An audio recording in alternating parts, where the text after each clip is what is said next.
months away from the 2026 LGEs. But political analysts are already warning that these could be among the most difficult and most unpredictable polls the country has ever faced. The rise of coalition politics, which I think there's always been a prediction that they're going to be a big factor in South African politics. Growing frustration from voters, apathy of some sort, especially over service delivery failures, and just general economic challenges and declining trust in political institutions have created a very complex electoral environment with no single political party expected to dominate in many municipalities and metros across the country. But questions remain about governance, about stability, and just the general future of local government, which I think is the most important because it affects you and I directly. It's bread and butter issues. It's whether or not potholes are being fixed in your streets. It's whether or not there's water coming out of your taps. It's whether or not when you press that switch in the evening or in the early morning, there's electricity. So to help us unpack what lies ahead, we're joined by a political scientist from Northwest University, Professor Andre Duvenacher. Prof, thank you so much for joining us. Welcome to News and Views. Always a pleasure. Good morning. Nice talking again. I want to jump right into it. Analysts are describing the upcoming local government elections as probably among the most difficult that South Africa has faced. They are touted to be very watershed because they could ultimately see an overhaul in politics where coalitions just become the order of the day. Why do you think that is? Why do you think these local government elections are touted to be some of the most important in the country's democratic history? To start with, taking place in a political environment, and you correctly refer to it as very complex and very dynamic. And in fact, I think we can talk about 257 smaller scenarios that are not necessarily aligned to each other that will play out towards the end of the year. And in the past, there were strong tendencies. We had patterns of one-party dominance referring to the ANC. It started to change in the 2021 elections, where we had something like 70 hung councils, bringing coalition politics into play. And if we look at current surveys, it is absolutely clear that we are going to see a lot more of coalition politics playing itself out in the future. Now, taking this into consideration against the backdrop of rising tensions, higher levels of political instability in South Africa, and basically since the insurrection in KZN in 2021, the political environment is becoming more and more politically unstable. And you can also read into this the current xenophobic tendencies that is responsible for high levels of conflict and violence. There are also strong resistance from the African continent against the way South Africans are dealing with foreigners coming from countries like Mozambique, Zimbabwe, Botswana, Malawi, Ghana, Nigeria, and so on. Then another point that is important is the fact that the IEC has done a survey about the state of democracy on a local level. And what they have found is that many people in South Africa, now I'm talking huge numbers, I'm talking about that only less than 10% of South Africans in KZN is accepting the democratic concept as a real system that can bring about the necessary changes they want. So they are delegitimizing democratic practices. And that's not unique to KZN. It's very prominent there, but it's also a feature in other parts of the country, but not on that very, very low level. So taking all of this into consideration, looking at the violence, looking at the high levels of controversy that is going on within the police force currently, responsible for stability. This is not an environment that is conducive for free and fair elections. This is going to be a complicated, difficult election, and taking into consideration that we are talking about the biggest election because we have 257 local structures. I want to touch on something that's, at least from my observation, is starting to become a reality, and it's whether or not voters are seemingly moving away from traditional political loyalties and becoming more issue driven. And I'm asking this because there was a lot of conversations around Muslim voters in particular in the last general elections, where we know the relationship that the Muslim community in South Africa generally has with the party like the Democratic Alliance. But there were some voting trends and VDs that showed a picture where there were Muslim communities that were voting for the Democratic Alliance. And you also look at, what was considered ANC strongholds for a very, very long time in parts of the KZN.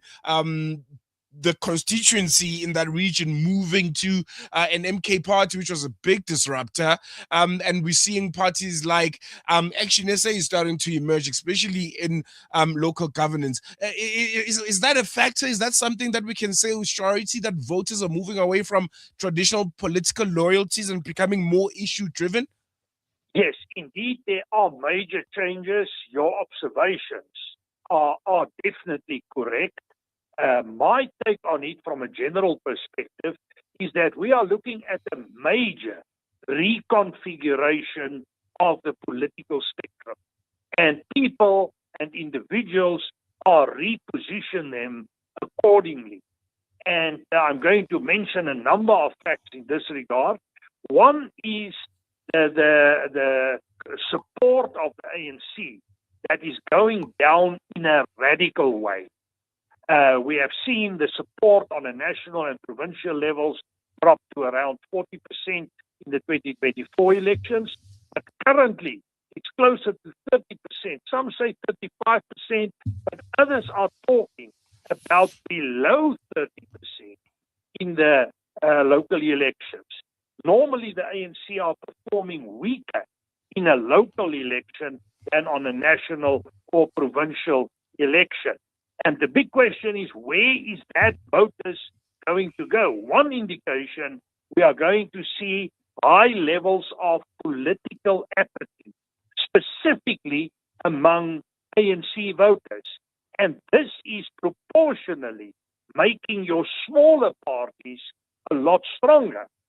There's no doubt that the MK party is making huge inroads in KZN, in parts of Mpumalanga, and also in some smaller identified areas throughout the country. It's also clear to me that identity politics are becoming more important. Thinking about the Zulu identity and the MK party, the so-called colored community and the Patriotic Alliance, the Freedom Front Plus and Afrikaner groupings. To me, these are symptoms of insecurity and patterns of political instability. But there's no doubt that the signals you are picking up is part of a bigger reconfiguration of the political spectrum. And I warn the Democratic Alliance that a liberal approach alone are not going to help. You also need to accommodate identities one way or another. And this is probably one of the shortcomings of the Democratic Alliance. But fact of the matter is, we are going to see changes. The big concern to me is the escalating conflict we are picking up, and the fact that just over the weekend, 2 people were killed that were going to take part as councillors in the local government elections. I want to take a quick break. When we come back, I want to hone in on the ANC a bit because they are a party that was traditionally majority in all of the metros and also nationally. But as you mentioned, their influence and favor has dwindled a bit. I just want to talk about their state of mind, especially looking at a metro like Johannesburg, and how they could be thinking about going with things in that part of South Africa. And we'll do that after the short break. You know, it's a wonder how kids get anything done these days. With all the distractions, when do they even get time to study? As a mother, all I can really do is make sure they have all they need to perform at their best. That's why I choose to include Sunfoil, triple refined pure sunflower oil with every meal I make. Naturally cholesterol-free and approved by the Heart and Stroke Foundation as part of a balanced eating plan. So whether I'm cooking, frying, or baking, I know every dish will be a wholesome one. Sunfoil, now we're cooking. Right now, over 150 million children around the world are orphaned, facing hunger, hardship, and uncertainty. With Islamic Relief's Orphan Sponsorship Program, you can provide a child with access to education, nutritious food, essential healthcare, and a safe home. Your sponsorship is not just support, it's hope, security, and a brighter future. Be the reason an orphan child smiles again. Sponsor an orphan today with Islamic Relief. Discover the Africa of your dreams and surround yourself with her spectacular beauty. Relax beneath her serene sunsets and explore wildlife at its natural best. It's where the pride of Africa comes together. The Kwantu Private Game Reserve. Get to know the Big Five or cruise on an elephant safari game drive. Interact with lion and tiger cubs and enjoy world-class halal cuisine while we pamper you during your 5-star stay. Indulge in the true African experience. For reservations, call now on 042-203-1400 or visit kwantu.co.za. The Kwantu Private Game Reserve, the place of gathering.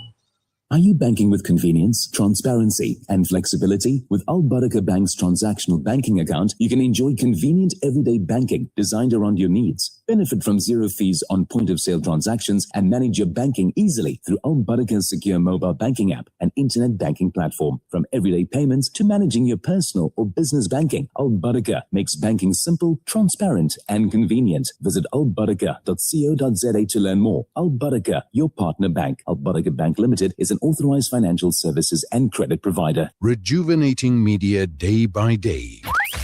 This is Salam Media.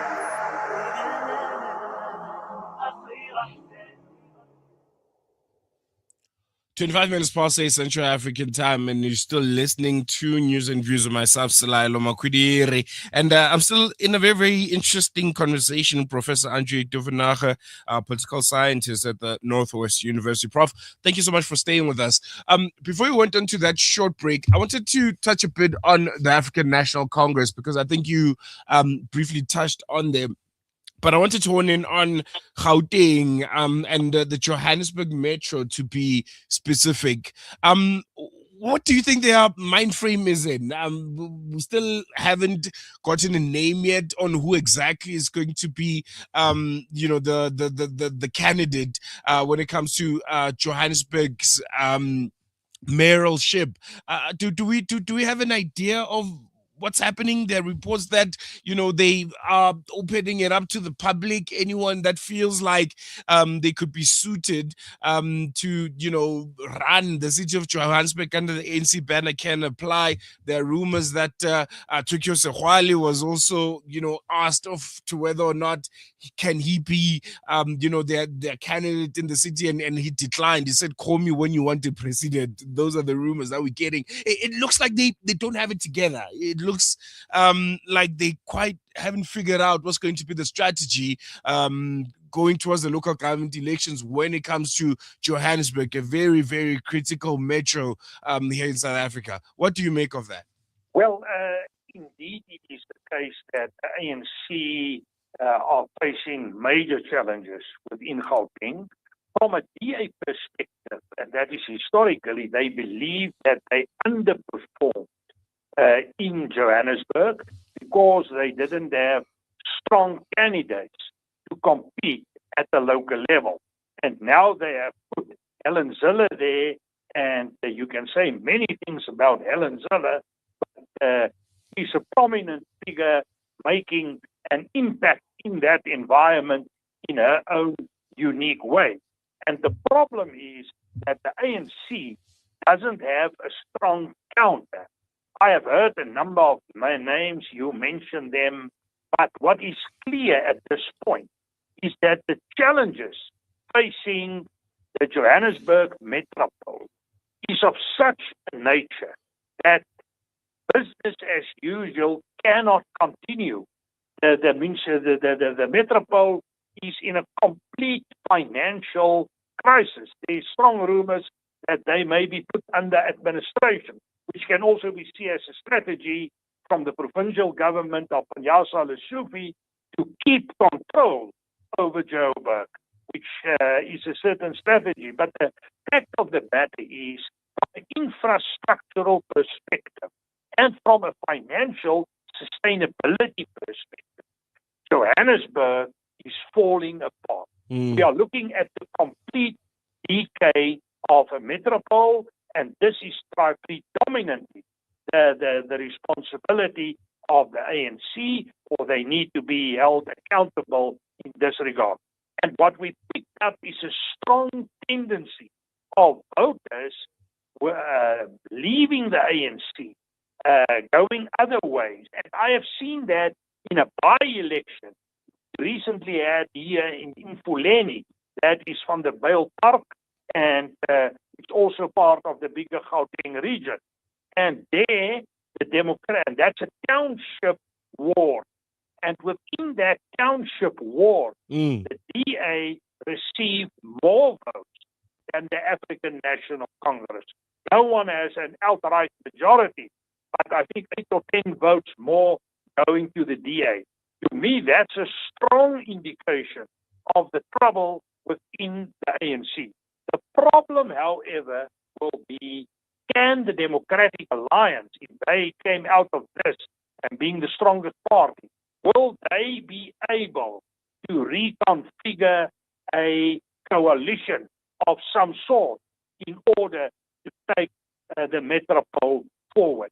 But clearly, and it's not in Joburg alone, there is a pattern that in metropoles, there's a strong reaction against the ANC, and we already picked this up during the 2021 local elections. In closing, Prof, the Democratic Alliance, still sticking with Johannesburg, they've put up Helen Zille. She's running a very, very strong, visible campaign when you compare her to the ANC and all of the other parties like Action SA that would want to contest the city. What do you make of that decision? And is it going to be one that might yield the results that the Democratic Alliance might require of? Well, to start with, the Democratic Alliance is facing their own challenges that they need to battle at this point. The whole John Steenhuisen foot and mouth disease episode, questions about certain leadership decisions and that type of thing, the whole thing of identity politics, the Patriotic Alliance, and so on. So they are busy with their own challenges and so on. But the fact of the matter is that Helen Zille can make a difference.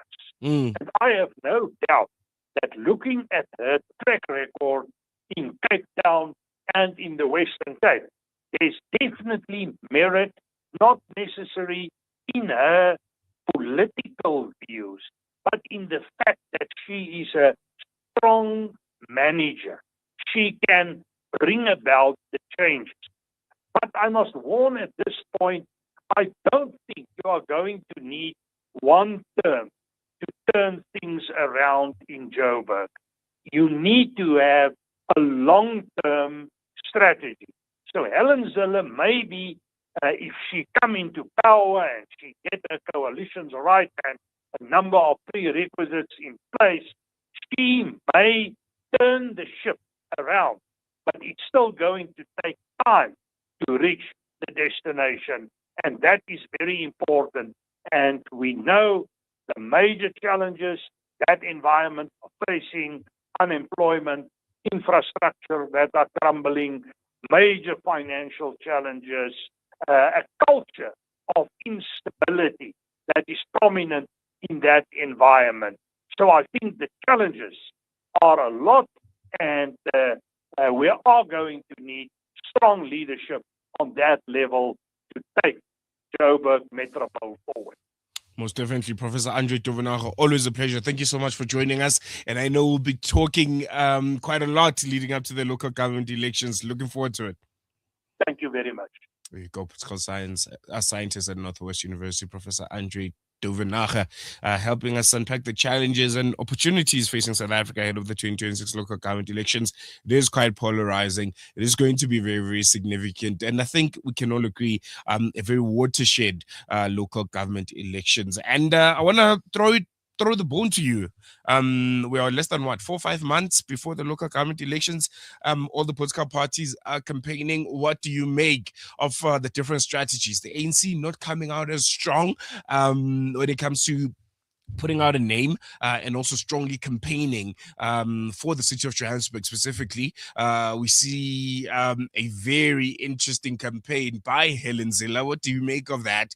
Rowing, scuba diving in potholes and sinkholes. What do you make of that? And also parties like Action SA, who are still very, very strong and forthcoming when it comes to their anti-legal migration sentiments.